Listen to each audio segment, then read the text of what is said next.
Hello बच्चों, एक बार फिर से स्वागत है मेरे इस यूट्यूब चैनल पर। पिछले कंटिन्यू दो वीडियो बनाने के बाद पहले वीडियो में संधि का परिचय, दूसरे में संधि के भेद। अब हम आते हैं अपने नेक्स्ट प्रकरण पर, उसका नाम है स्वर संधि। स्वर संधि के बारे में जानते हैं। स्वर संधि क्या है? परिभाषा पहले ही बता चुके हैं कि स्वर वर्ण के साथ स्वर वर्ण के मिलने से, यानी कि प्लस के पहले पूर्व पद का अंतिम वर्ण स्वर वर्ण होना चाहिए और उत्तर पद का प्रथम वर्ण भी स्वर वर्ण होना चाहिए। तो उसी क्रम में हम लोग अभी स्वर संधि के बारे में जानेंगे कि सबसे पहले भेद के बारे में आते हैं कि स्वर संधि के मुख्यतः 5 भेद होते हैं। कितने भेद होते हैं? 5 भेद होते हैं। 5 भेद। स्वर संधि के मुख्यतः 5 भेद होते हैं। कुछ लोग 6 भेद भी मानते हैं, उसके बारे में हम लोग चर्चा करेंगे फिर कभी। लेकिन मुख्य रूप से आप संधि के मुख्यतः 5 भेद के बारे में जानिए। 5 भेद कौन कौन होते हैं? तो पहला जो संधि है, पहला स्वर संधि दीर्घ स्वर संधि, जिसको दीर्घ संधि के नाम से हम लोग जानते हैं। दीर्घ संधि नाम ही है दीर्घ। दीर्घ का मतलब होता है बड़ा। दीर्घ का मतलब होता है बड़ा। और दीर्घ संधि का सूत्र क्या है? अकः सवर्णे दीर्घः। क्या बोलते हैं? कोई पूछेगा दीर्घ संधि का सूत्र क्या है? बोलिए। अकः सवर्णे दीर्घः। यही है दीर्घ संधि का। इसको आप परिभाषा संस्कृत में कह सकते हैं, सूत्र कह सकते हैं। अब इसका नियम क्या है दीर्घ संधि समझने का? जब भी हमारे सामने एग्जाम्पल मिले तो पहले ही बता चुके हैं कि संधि जो होता है हमेशा पूर्व पद का अंतिम वर्ण और उत्तर पद का प्रथम वर्ण के बीच में ही होता है। तो देखिए यहाँ पर लिखे हुए हैं हम अ/आ, यानी कि पूर्व पद का अंतिम वर्ण हमारा अ या आ होना चाहिए। उत्तर पद का भी प्रथम वर्ण अ या आ होना चाहिए। अकः ये अच प्रत्याहार है।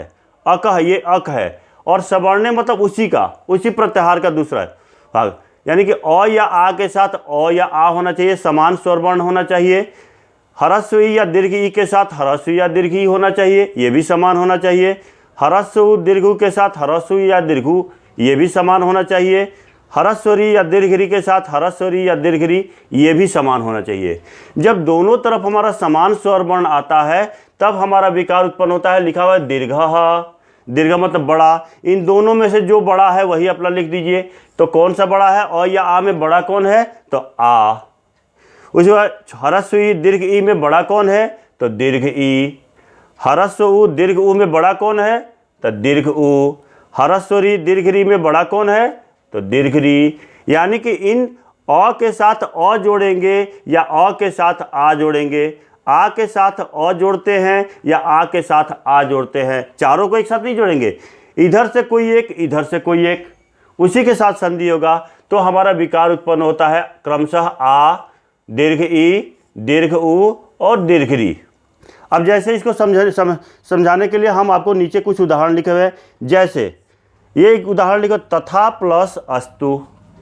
पहले ही बताया तथा प्लस अस्तु कैसे जोड़ेंगे। तो सबसे पहले हम पूर्व पद का अंतिम वर्ण निकालते हैं। ये हमारा पूर्व पद होता है और ये उत्तर पद होता है। तो पूर्व पद का जब हम अंतिम वर्ण निकालते हैं तो आ होता है और उत्तर पद का प्रथम वर्ण निकालते हैं तो अ होता है। तो संधि आ और अ। तो देखिए यहाँ पर लिखा आ के साथ अ जोड़ेंगे तो विकार क्या होगा? आ।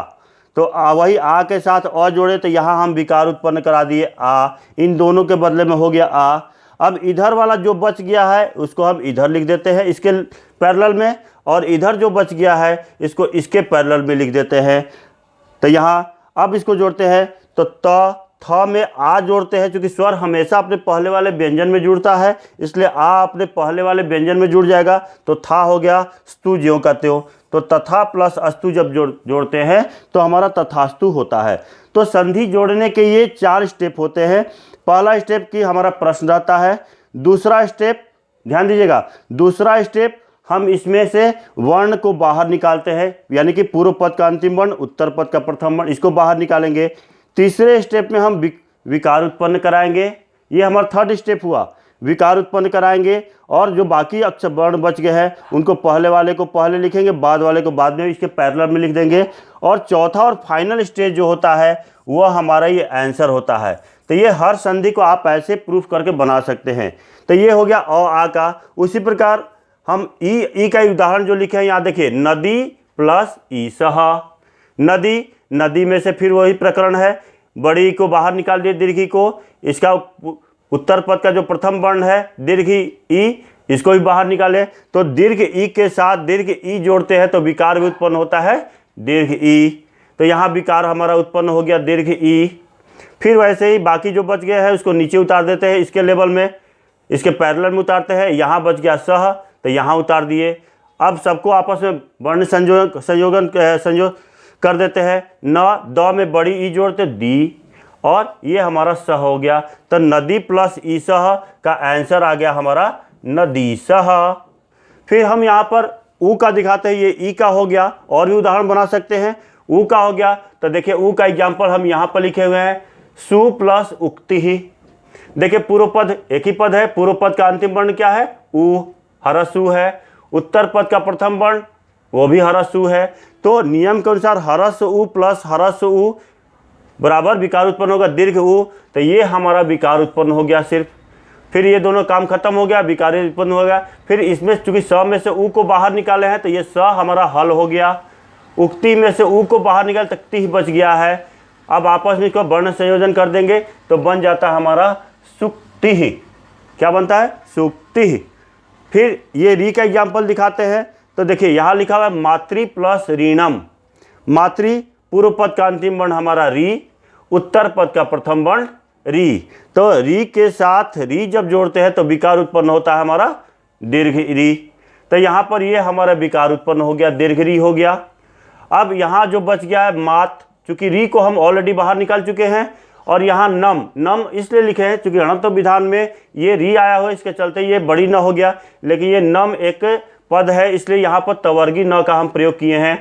तो जब आपस में जोड़ते हैं तो ये बनता हमारा त हलंत में बड़ी री जोड़ते हैं तो मातृणम, यानी कि इसको दो बार हम घुमाते हैं, मातृणम बनता है। इसी प्रकार आप जब ये चीज़ समझ जाएंगे उसके बाद आपके जांच के लिए ये कुछ प्रश्न दिए हैं, स्वयं जांच करें। अब यहाँ विद्या जोड़ आलय लिखा हुआ है, यहाँ आप इसको अपना कॉपी में लिख कर जाँच कर सकते हैं कि आप इस प्रोसेस से अपना संधि बना सकते हैं कि नहीं। कपि जोड़ ईसह, कपि जोड़ ईसह।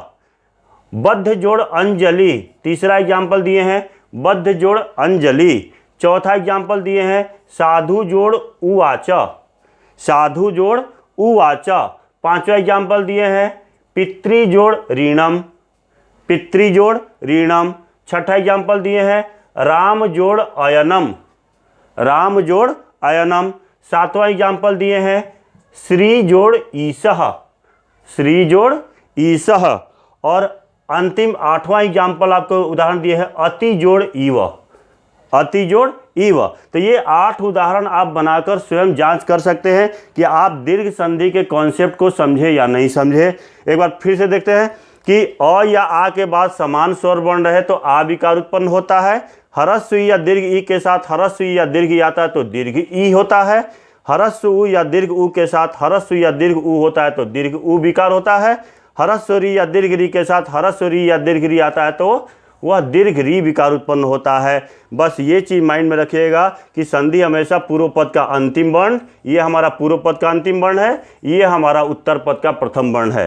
ये जितने भी है ये पूर्व पद का अंतिम वर्ण, उत्तर पद का प्रथम वर्ण।